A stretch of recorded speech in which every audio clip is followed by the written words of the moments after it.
Som. Glória a Deus. Queridos, paz do Senhor.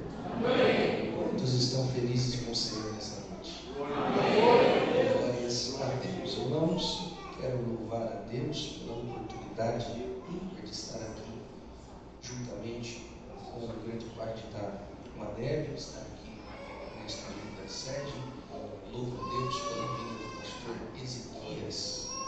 Ezequias, muito obrigado. Deus abençoe o senhor, abençoe sua família, sua casa. Muito obrigado pelo carinho. O pastor Ezequias nos contatou. Estamos ali conversando rapidamente pelo telefone. Um abraço para o pastor Salatinho ao senhor, pastor Célio Felipe, também do pastor que preside ali, o pastor José Felipe, e também da linda congregação ali do Jardim São Carlos, somos dirigentes também de congregação, e trago a saudação de toda a congregação ao Senhor e a toda a igreja. Amém? Deus abençoe o Rubens, obrigado também pelo carinho, também tivemos falando no telefone, Jefferson, Deus abençoe Jefferson, prazer conhecê-lo, todos os pastores que estão aqui conosco, muito obrigado por nos receber, pelo carinho, é para mim uma honra, para mim e para minha família estar aqui com vocês. Deus abençoe, obrigado pelos obreiros que nos receberam também, o querido nosso irmão ali, muito proativo, nos ajudou ali, nos recebeu e está ali, até auxiliando meu filho ali, né? Glória a Deus. Irmãos, com todo respeito às irmãs que estão aqui, mas eu faço e acompanhado da mulher mais linda desse ambiente, que é a minha esposa, que está ali, e eu tenho essas duas bênçãos na minha vida, que é Pedro Leonardo, meu filhinho de 2 anos e 7 meses, e a minha filha Alicia, que tem 5 meses de vida. Os irmãos já perceberam que são bem pentecostais, né? Glória a Deus por isso. Às vezes, quando a gente olha e vê eles muito quietinho, aí a gente não dorme mesmo, aí a gente fica preocupado. Mas enquanto ele está correndo para lá e para cá, a gente está feliz. Deus abençoe cada um dos irmãos. Sem perder tempo, vamos abrir a Bíblia, por favor, Mateus capítulo 20.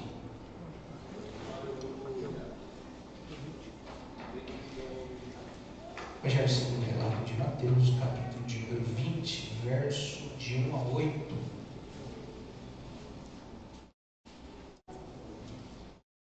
Glória a Deus, aleluia.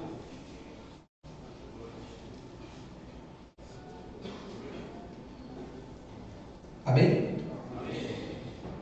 Porque o reino dos céus é semelhante a um homem, pai de família, que saiu de madrugada a assalariar trabalhadores para a sua vinha. E ajustando com os trabalhadores a um dinheiro por dia, mandou-os para a sua vinha.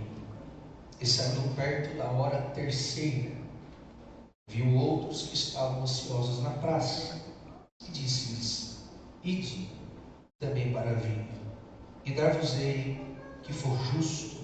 E eles foram, e saindo outra vez, perto da hora sexta e nona, fez o mesmo.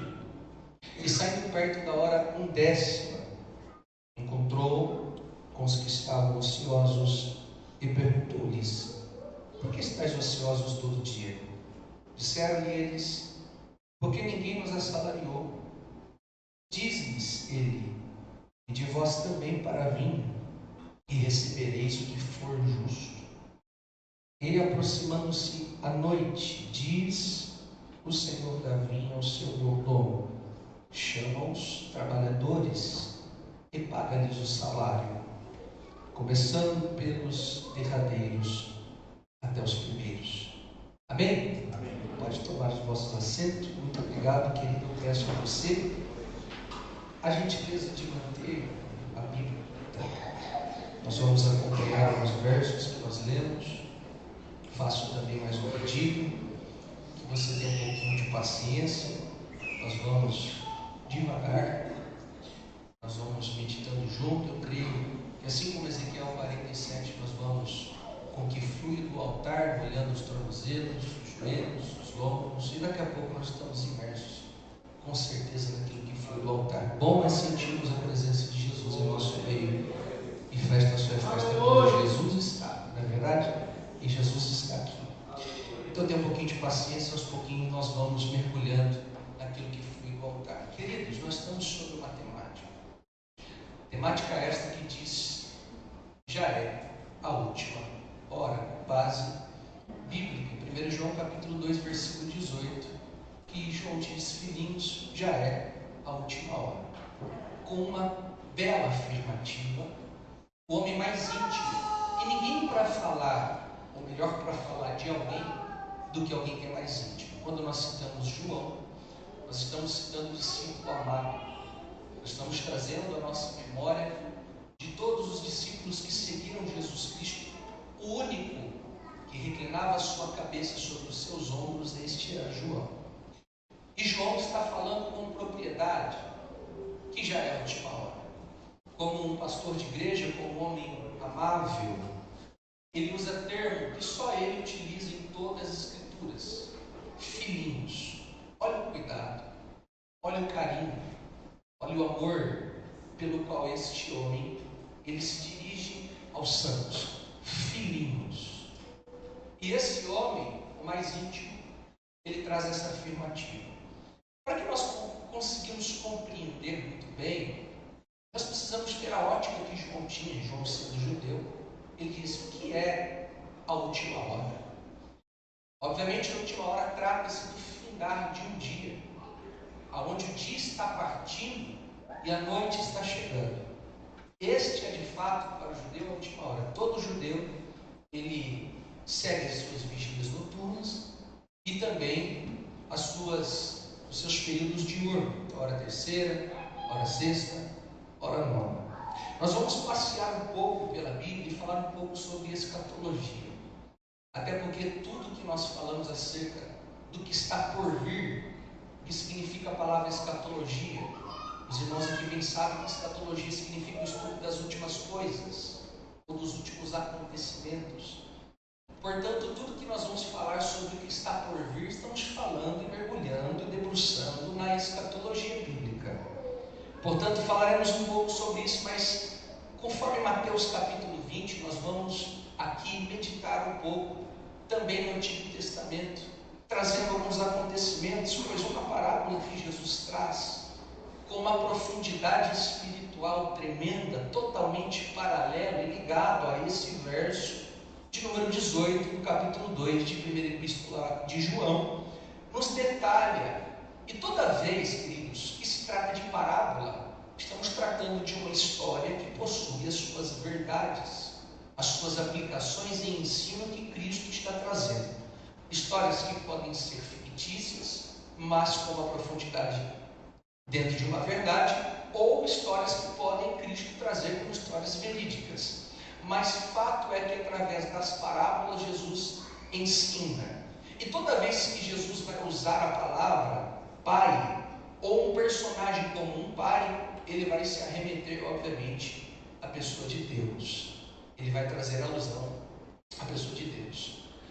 Já a última hora não é novidade para todos nós que somos crentes, porque todos nós aguardamos, independente se você é pré, mid, pós, tribulacionista, se você crê que Jesus vai vir antes, no meio, depois, independente de tudo isso, vivemos como crente, nós temos que aguardar como se Jesus fosse voltar a qualquer momento. E de fato existe em toda a Bíblia 39 livros do Antigo Testamento, 27 no Novo Testamento. Todos os 66 livros da Bíblia, existem 8 citações a mais de que Cristo vai voltar do que a sua primeira vinda. Logo, se a primeira vinda de Cristo é uma verdade, Jesus veio, morreu na cruz, ressuscitou no terceiro dia, foi assunto aos céus, está à destra do Pai, o qual há de vir a julgar os vivos, a julgar os mortos. E Cristo, quando ele voltar, há na Bíblia 8 citações a mais que ele vai voltar. Se a primeira vinda dele é uma verdade, quanto mais a sua volta. De fato, isso é iminente.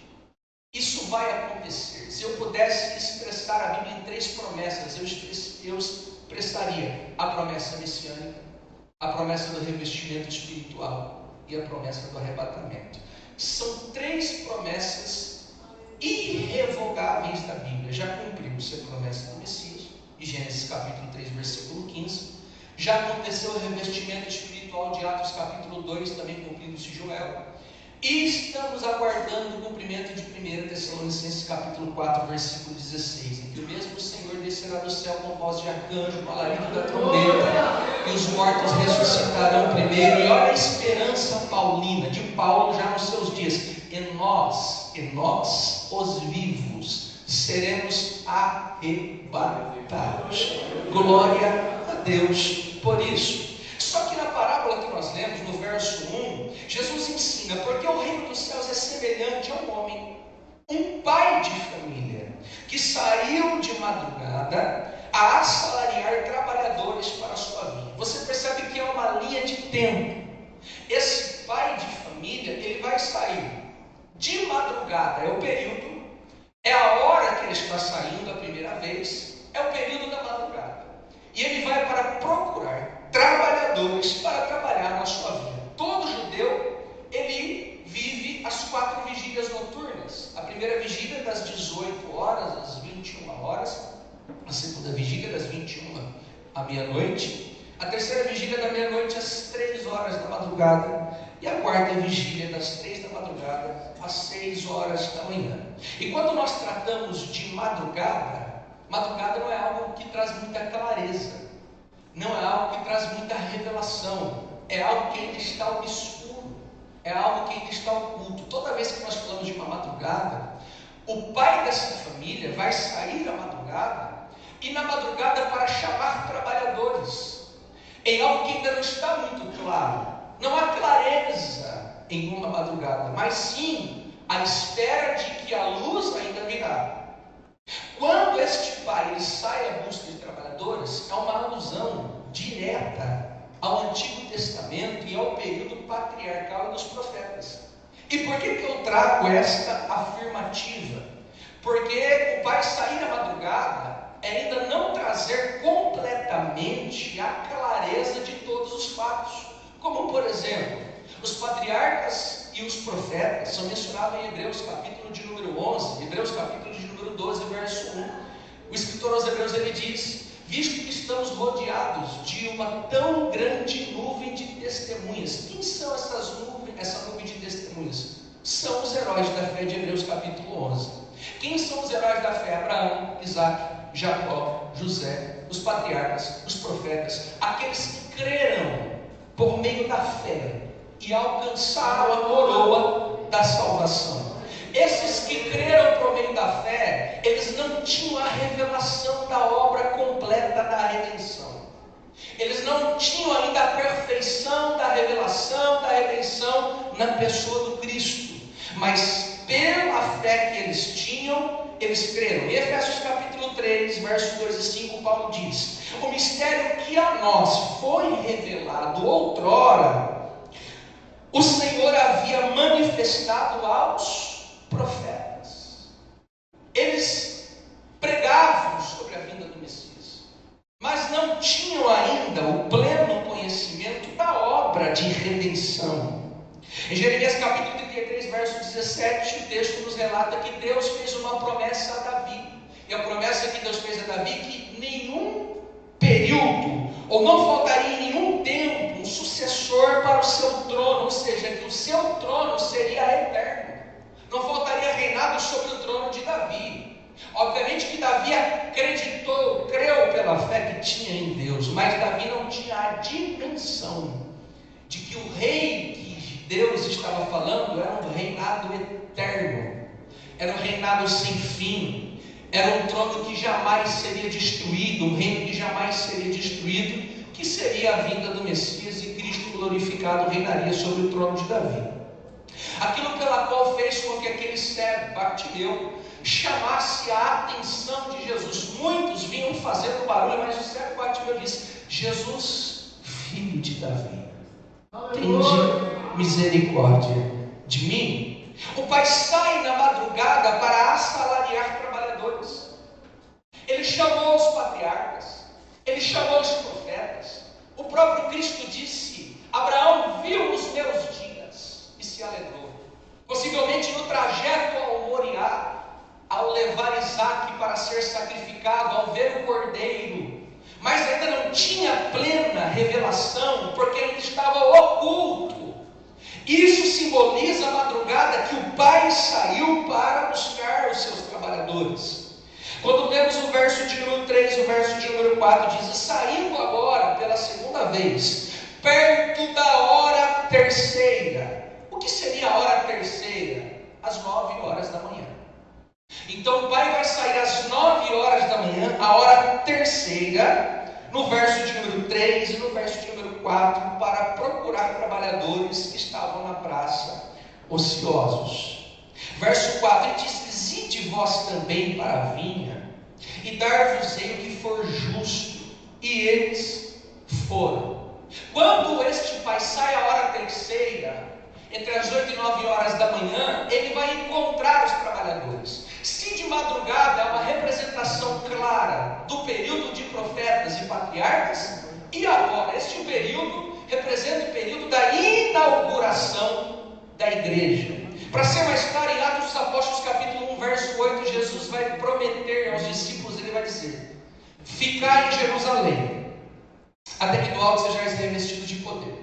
E ele diz: e recebereis a virtude do Espírito Santo quando descer sobre vós, e sereis minhas testemunhas em Jerusalém, em Judeia, em Samaria e até os confins da terra. Jesus dá uma ordem para eles: ficar em Jerusalém. Vai descer virtude do céu, vai encher vocês vão receber poder para ser minhas testemunhas. E aqui cai um parênteses, já eu começo a aplicar um pouco mais, mas aqui cai um parênteses para nós. Não dá para ser testemunha sem poder, cá entre nós.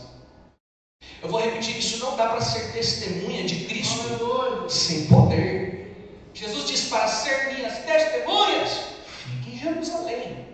Espera o revestimento de poder que há de acontecer. Atos dos Apóstolos capítulo 2, verso 1, eles estavam reunidos, todos eles, unânimes, no dia do Pentecostes. E de repente, eu gosto, pastor, dessa palavra de repente, porque o Espírito Santo é especialista em repentinamente fazer alguma coisa. O Espírito Santo, ele age repentinamente, Atos 2, ele age pela imposição das mãos, Atos 8, Atos 9, Atos 16, ele também age pela pregação da palavra, Atos dos Apóstolos capítulo 10, Pedro nem termina o sermão e o Espírito Santo cai na casa de Cornélio. De repente, repentinamente, o Espírito Santo desceu no cenáculo, e foram ouvidas entre eles línguas repartidas como que de fogo, as quais pousaram sobre cada um deles, e todos eles foram cheios do Espírito Santo. É por isso que eu acredito, eu estou começando a sentir algo gostoso aqui nessa noite. É por isso que eu acredito que todas as vezes que nós estamos reunidos em um ambiente que é espiritual, pastores, e aonde o Espírito Santo está, eu estou para ver alguém permanecer vazio, porque o texto diz: todos foram cheios do Espírito Santo. Olha para quem está perto de você. Eu não tenho costume de fazer isso, mas estamos num congresso de jovens. Olha para quem está perto de você, para ele não dormir, dá uma chacoalhada nele, diga bem forte assim para ele: hoje eu vou contagiar você. Diga: glória a Deus, aleluia. Hoje eu vou te contagiar, porque se eu estou cheio, você também vai ser cheio.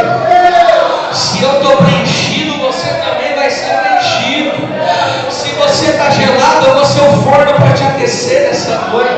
Glória a Deus. E acontece o revestimento, as línguas repartidas são ouvidas. Havia judeus, havia outros povos. A festa de Pentecostes atraía uma grande multidão, e aí aqueles que estavam lá fora do cenáculo vão ouvir as mensagens que estavam sendo pregadas, cada um na sua língua, na sua glossária, e aí eles vão começar a questionar: esses homens estão bêbados?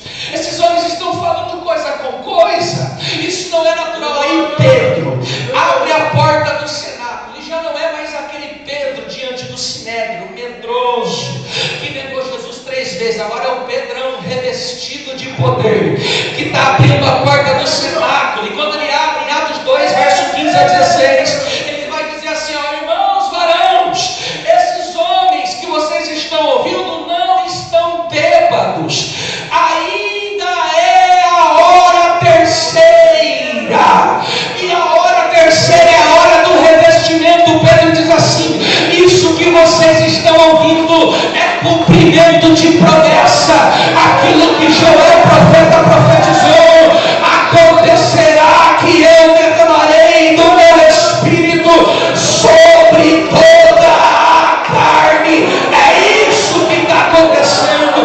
Quando vai sair na hora terceira, isso simboliza o início, a inauguração da igreja, o revestimento de poder do Espírito Santo sobre os santos, sobre os salvos, e uma verdade há de ser falada. Essa hora terceira aqui, às 9 da manhã, já se cumpriu, já aconteceu. Deus já derramou do teu Espírito sobre os santos, sobre aqueles que têm Jesus como seu modelo de salvação. Mas pastor, por que precisa de poder? A igreja precisa de poder para avançar em Jerusalém, em Judeia, em Samaria, e alcançar até o fim da terra. E isso, irmão, é uma promessa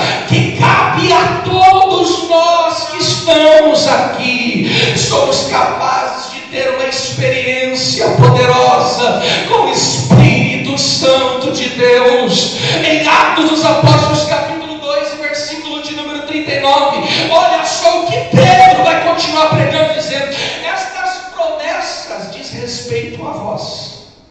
E pega isso aqui agora: e aos vossos filhos, e a todos os que estão longe, a tantos quanto Deus, o nosso Senhor, chamar. Glória a Deus. Os sensacionistas ficam doidos com esse versículo, porque diz que o poder só durou até a igreja primitiva. Só que Pedrão está dizendo assim: essa promessa é para os vossos filhos, essa promessa é para as vossas gerações, essa promessa é para aqueles que estão longe. Todos aqueles que o nosso Deus escolher chamar podem alcançar a promessa do revestimento de poder. Oh irmão, eu estou aqui nessa noite.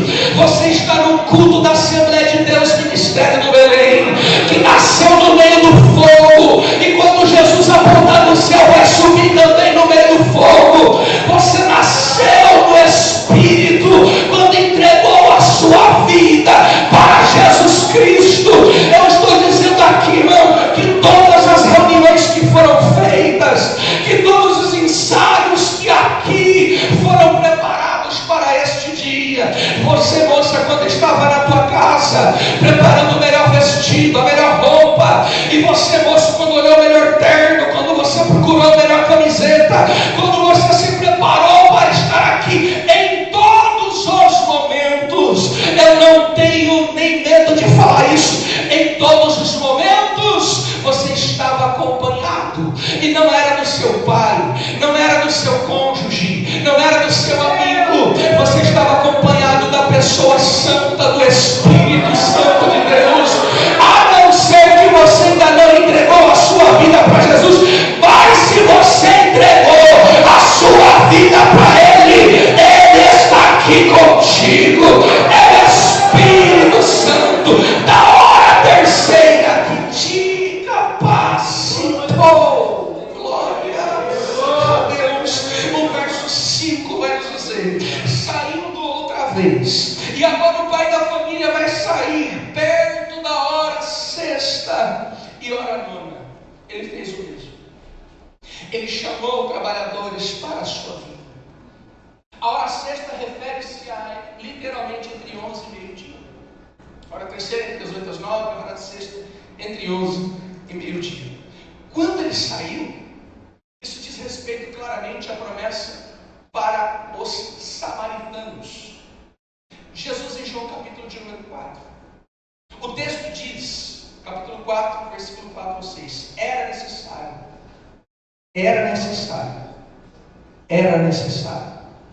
passar por Samaria.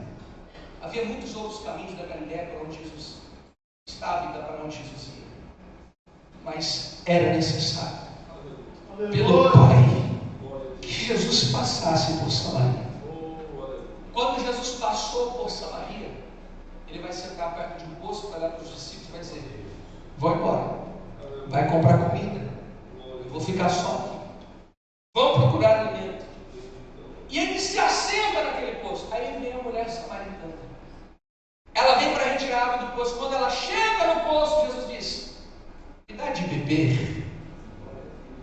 Ela olha para Jesus e diz assim: você sendo judeu, porque havia uma briga étnica entre judeus e samaritanos, você sendo judeu, pede água para mim que sou samaritana? E aí Jesus olha para ela e responde: se tu soubesse quem te pede água, tu pedirias a mim, eu lhe daria água viva. Ela olha para Jesus e diz: mas nem nada você tem para tirar esta água que está aí no poço? Jesus olha para ela e diz assim: mas você vem aqui e pega água todo dia, mas a água que eu tenho para dar, quem beber dela nunca mais terá sede. Ela vai dizer: eu quero dessa água. Jesus diz: então chama o teu marido. Ela diz: eu não tenho marido. Jesus diz: disse bem, porque você teve 5 e o que você está agora não é teu marido. Ela olha para Jesus e diz assim: então o Senhor é profeta, bem sei que o Senhor é profeta. Então, se o Senhor é profeta, me responde uma coisa: aonde nós devemos adorar? Vocês judeus dizem que é no templo, nós samaritanos adoramos aqui nesse monte. Aí Jesus olha para ele e diz assim: é chegada a hora, e agora em que os verdadeiros adoradores adorarão ao Pai em espírito e em verdade, porque o Pai é espírito, e importa que os que adoram ao Pai o adorem em espírito e em verdade. Aí ela olha para Jesus e diz assim: quando o Messias vier, ele vai nos explicar todas essas coisas.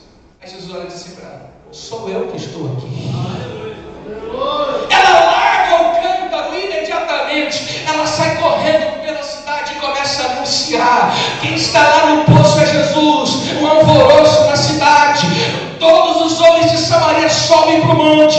Quando eles estão subindo, os discípulos chegam e os discípulos começam a conversar com Jesus. Aí Jesus olha para esses discípulos em João capítulo 4 versículo 35 diz: não vos dizeis vós que ainda 4 meses antes que venha a ceifa? Levantai os vossos olhos e vede as terras que já estão brancas para a ceifa, disse Jesus aos discípulos acerca dos samaritanos que estava subindo. E que hora era aquela? Era a hora sexta, era das 11 ao meio-dia daquele dia. Esta promessa era para os samaritanos. Esses samaritanos são alcançados em Atos dos Apóstolos capítulo 8 versículo 14 ao 17, quando Pedro e João subiram para Samaria e chegaram em Samaria e começaram a pregar o Evangelho e imporam as suas mãos sobre os samaritanos, e eles foram cheios do Espírito Santo. Mas não para por aí. Esse pai dessa família, ele vai sair na parábola que Jesus está contando no verso 5 também, a hora nona. E a hora nona ele sai e faz o mesmo. Se a hora sexta era referente à promessa aos samaritanos, agora a hora nona refere-se à promessa aos gentios. E eu te provo aos gentios. Havia um homem chamado Cornélio. Atos dos Apóstolos capítulo de número 10. A hora nona é às 3 horas da tarde. Estava aqui esse homem de Cesareia, um homem por nome de Cornélio, centurião da corte italiana, homem temente a Deus, homem que fazia esmolas e homem que orava de contínuo a Deus. E o texto diz: e este era quase a hora nona. Aleluia. Quando ele teve uma visão, ele vai ver um anjo, e o anjo aparece a Cornélio e vai dizer: Cornélio, as tuas esmolas subiram ao conhecimento de Deus. Prepara servos agora, mande eles para a cidade de Jope. Lá vai encontrar um homem por nome de Simão, ele estará orando. E Cornélio é obediente à visão. Cornélio é um gentio. A casa de Cornélio era temente a Deus. Ele vai preparar os servos, ele vai mandar lá para Jope, conforme o anjo lhe deu a revelação. Quando eles estão chegando em Jope, quem estava no telhado? Pedro. Pedrão estava orando no telhado. Ele foi arrebatado do Espírito. Deus mostrou um lençol de 4 pontas que descia do céu e tocava na terra 3 vezes. Com Pedro tudo era trilho, tudo era 3 vezes. Desceu e tocava na terra. Havia toda sorte de animais, quadrúpedes e répteis dentro daquele lençol. Aí Deus disse para Pedro: Pedro, mata esses répteis e come. Olha Deus quebrando a lei, os paradigmas do coração de Pedro, para entrar na casa do gentio. Mata e come, mas a lei diz para não comer coisa impura. Aí Deus disse para ele: olha só, não chama de impuro o que eu já purifiquei. Mata e come. Depois que termina a visão, tem os servos de Cornélio na porta. Simão está aí. Aí ele entende que ele tem que ir lá na casa de Cornélio. E eles querem os servos. Quando ele chega na casa de Cornélio, Cornélio se prostra e adora ele. Ele diz assim: levanta, sou homem igual a você. Os irmãos aqui bem sabem que eu, sendo judeu, não poderia entrar aqui na casa de um gentio. Mas Deus me fez entender que Ele não faz acepção de pessoas. Por que vocês me chamaram? Aí Cornélio explica: porque eu tive uma visão de um anjo mostrou que era para chamar 2 servos para buscar você, que estava em Jope, que estava orando. Aí Pedro, recebendo essa mensagem, começou a pregar. Era a hora 9. Pedro começou a pregar na casa de um gentio. E é a primeira vez que os gentios vão receber o Espírito Santo. Pedro estava pregando: nós cremos no Deus Todo-Poderoso, que é Criador dos céus e da terra. Começou a pregar Jesus Cristo, que padeceu diante de Pôncio Pilatos, que sofreu na mão dos religiosos, que foi crucificado. Pedro não terminou a mensagem. O texto diz: e ainda falando essas coisas, caiu o Espírito Santo. Caiu o Espírito Santo na casa de Cornélio, e todos foram cheios do Espírito Santo dentro da casa de Cornélio. Irmão, eu estou pregando aqui que os gentios foram alcançados pela promessa, pelo Espírito Santo. Atos Apóstolos capítulo 9, Jesus vai aparecer a Saulo de Tarso, estava a caminho de Damasco com cartas de autoridade para matar, para prender, para torturar. Jesus aparece, Saulo fica cego com escama nos olhos, coloca-se à rua chamada direita. Jesus aparece a Ananias e diz: vai até a rua chamada direita, vai lá até a casa de um homem, e lá você vai encontrar um homem chamado por Saulo, ele estará orando. Ananias diz: eu não vou lá, esse homem é um leão, esse homem é um perseguidor da igreja, eu não vou lá. Jesus diz assim: vai, porque ele é para mim um vaso escolhido, vai lá. Ele vai lá, põe a mão sobre Paulo, cai as escamas dos olhos. Paulo é cheio do Espírito Santo, e Paulo é o embaixador dos gentios, é o doutrinador dos gentios, é aquele homem que é o desbravador dos gentios. Através da vida de Paulo, os gentios vão ser alcançados até os confins da terra. Deus diz, Atos 16, para Paulo: sereis, importa para mim que sereis minhas testemunhas em Roma. Paulo vai para Roma como prisioneiro, vai ser martirizado na perseguição de Nero. Só que quando o evangelho através de Paulo chegou em Roma, irmão, se espalha. É da Europa agora para a América, da América para o Sul. Você está entendendo? Que nós somos fruto da hora 9. Oh, glória a Deus. Nós somos fruto da pregação de Paulo. Nós somos fruto porque somos gentios. O evangelho vai chegar aqui, e através de 2 desbravadores o pentecostalismo nasce no Brasil. Você conhece a história? Em 1911, Daniel Berg e Gunnar Wimber chegaram através de uma revelação do Espírito Santo: vai lá para uma nação chamada Brasil, num lugarzinho chamado Belém do Pará. Aonde fica no mapa? Não sei. Com coragem, com ousadia, desembarcaram. Eles não tinham nada, não eram ricos, não tinham muito dinheiro, não tinham muito valor, mas tinham, porém, eles tinham virtude. Eles tinham virtude. Eles tinham virtude. Eu estou pregando aqui, eu estou sentindo o Espírito Santo aqui nessa noite. Se você crer, você vai receber virtude nessa noite. Se você você crê, você vai receber poder nessa noite.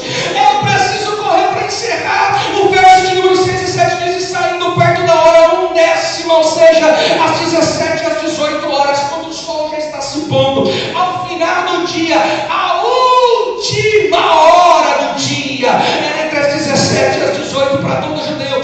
Quando João escreve assim: filhinhos, já é a última hora, ele está apontando literalmente para o dia que está indo embora. E João traz evidências, obviamente, para apontar que o Jesus, o Messias, já estaria perto de voltar para buscar a igreja. E a evidência que ele utiliza: primeiro, a perseguição que a igreja sofria; segundo, ele utiliza os falsos irmãos que ele chama de anticristos; terceiro, ele utiliza as heresias como evidências de que Jesus estava próximo da sua volta. Aí eu te pergunto, irmão, a perseguição hoje ainda continua terrível contra a igreja.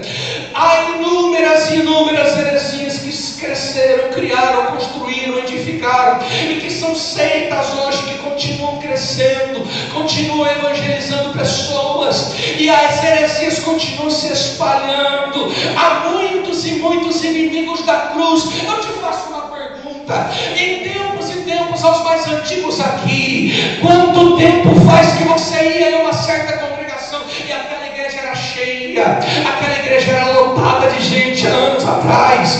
Hoje você vai lá e parece que metade foi arrebatada, sumiram da igreja, já não está mais lá. Eu sou dirigente de igreja, eu faço parte da Assembleia de Deus. Tem congregações, irmãos, que você sente o frio na barriga quando você entra dentro dela e pergunta: cadê os irmãos? Cadê os assembleanos? Cadê os crentes que outrora enchiam a igreja? Tinha prazer de estar no culto, mas ao tempo que está caminhando e passando e vai batendo ao findar do dia, a última hora, os sinais estão aí. Muitos estão se apostatando longe da fé, muitos estão deixando a Jesus Cristo, estão deixando o Evangelho. Esses dias atrás eu estava conversando com um rapaz, e esse rapaz saiu da igreja. Eu perguntei para ele o que aconteceu. O rapaz, eu falando de uma forma mais jovial, mas ele já é até certamente um senhor. Eu conversando com ele, ele disse assim: eu saí porque Deus não me deu a minha aposentadoria, não deu certo, então eu desanimei, então eu desisti. Eu olhei para ele e eu senti vontade, não falei, Davi, mas eu senti vontade de dizer: então tu nunca entregou a vida para Jesus? Porque quem sai da igreja por causa do homem, nunca entrou nela por causa de Cristo, nunca entrou nela por causa de Jesus.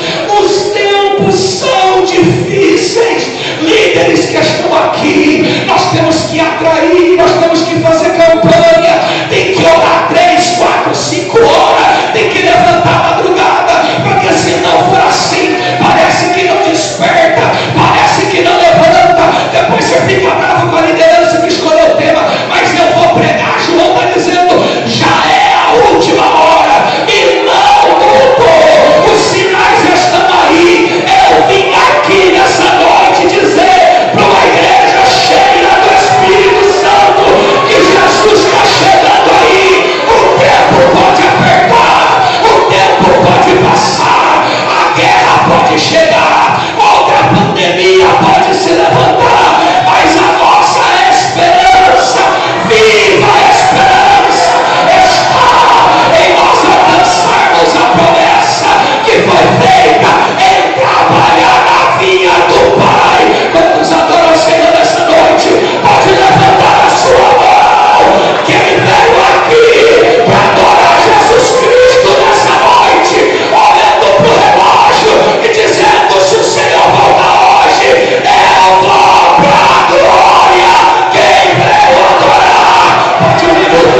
profissão de fé.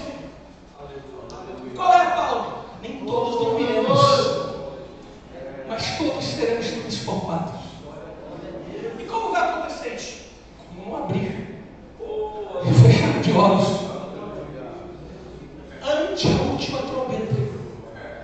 Porque a trombeta vai soar e os mortos ressuscitarão e nós os vivos seremos transformados. E convém que aquilo que é corruptível, carne, se reviste da incorruptibilidade, aquilo que é mortal da imortalidade. E quando isso acontecer, cumprir-se a palavra que diz: estragada foi a morte pela vitória. Aí parece que Paulo para, tem um anseio de esperança na alma. Ele olha para a morte como se tivesse personificado e diz: onde está a morte? O teu aguilhão. Onde está o inferno, a tua vitória? O aguilhão da morte é o pecado, é a força do pecado, da lei. Paulo está dizendo: aguilhão é uma vara de 2 metros de altura, pontiaguda de aço, apontada para o boi. Toda vez que o lavrador da terra impunha o trabalho sobre o boi, tinha boi que era rebelde e dava coice. Só que ele dava coice no aguilhão. Quanto mais ele lutava contra o aguilhão, mais se feria. Para o animal resistir ao aguilhão era impossível, não tem como vencer o aguilhão. Aí Paulo diz assim: onde está a morte do teu aguilhão? Ele diz: o aguilhão da morte é o pecado. Impossível lutar contra o pecado. E a força do pecado que impulsiona ele é a lei, Paulo diz. Como vencer isso? Ele diz: mas graças a Deus que nos deu a vitória por nosso Senhor e Salvador Jesus Cristo.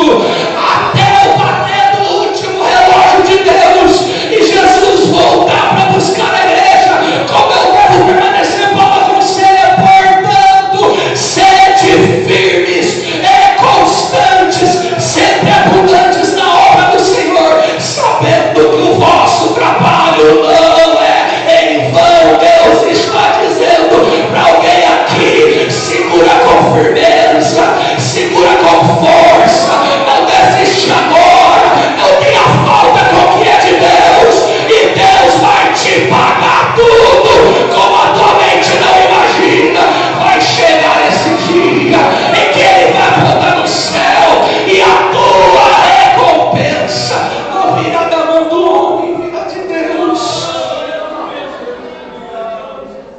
Fique de pé, o pastor me liberou. Eu vou só orar por você.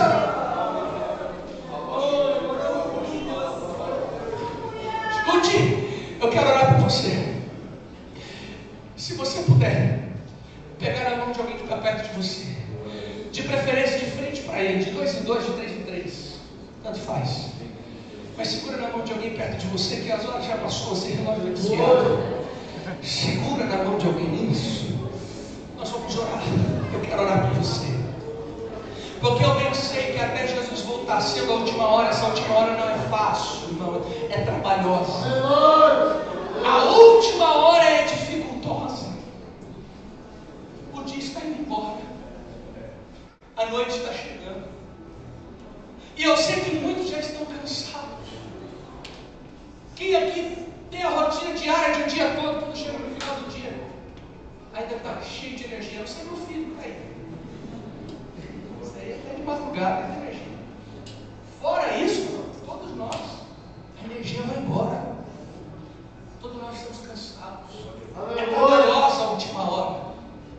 Muitos estão aqui, mas eu digo para você: continua de cabeça erguida, não larga a espada, não desiste.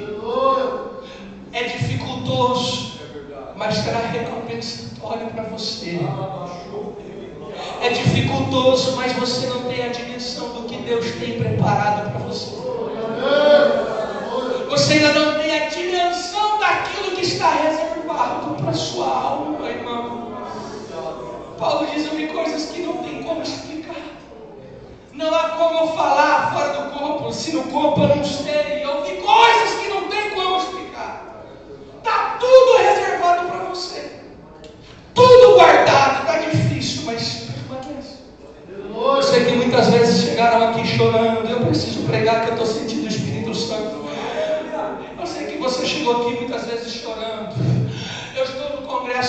sem alegria na alma. Eu estou no congresso, mas eu não estou nem com vontade de orar mais. Eu estou na festa, mas eu estou cansado, eu estou fadigado. Essa mensagem não só aponta para a volta de Jesus, mas é uma mensagem de esperança para que você permaneça. Aguenta mais um pouco. Não vai demorar muito para Ele voltar. Fica firme. Você consegue. Eu quero que você ore por esse alguém que está perto de você. Comece a orar por ele agora. Feche os seus olhos, Senhor Deus e Pai, no nome de Jesus. Nós oramos, eu levanto as minhas mãos em teu santuário, em tua casa. Eu glorifico, eu exalto, eu engrandeço o teu nome, pois estamos aguardando a viva esperança em nossa alma. Relécia, Urinion de Forquia, eu estou, ó Pai, aguardando o dia, Senhor, que verei o teu rosto, que verei a tua face. As dores do meu corpo, do meu físico não existirão mais. As lembranças, a tristeza, as mágoas, oh meu Deus, não existirão mais, ó Pai. Nós anelamos pelo dia do casamento, pelo dia das bodas. Nós esperamos ansiosamente, meu Deus, pela última hora que o Senhor apontará no céu. Oh meu Pai, eu oro por essa juventude e eu lhe peço que o Senhor redobre as forças deles, que o Senhor levante eles, que o Senhor, ó Pai, em nome de Jesus, dê energia para eles nessa noite. E se porventura não tem o teu Espírito, eu profetizo nessa noite que aqueles que ainda não são cheios, que não foram revestidos de poder, se o Senhor é na minha vida, meu Deus, e na vida do teu filho que está de mão agarrada, de mão dada, em nome de Jesus Cristo, enche ele, toca nele, dê autoridade, dê poder, dê unção, dê revestimento.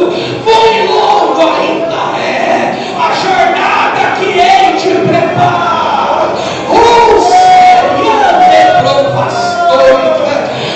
Mas já estou cansado das lutas. Mas digo, eu estou preparando-te, porque tenho algo receando. Reledion de face, canjúria.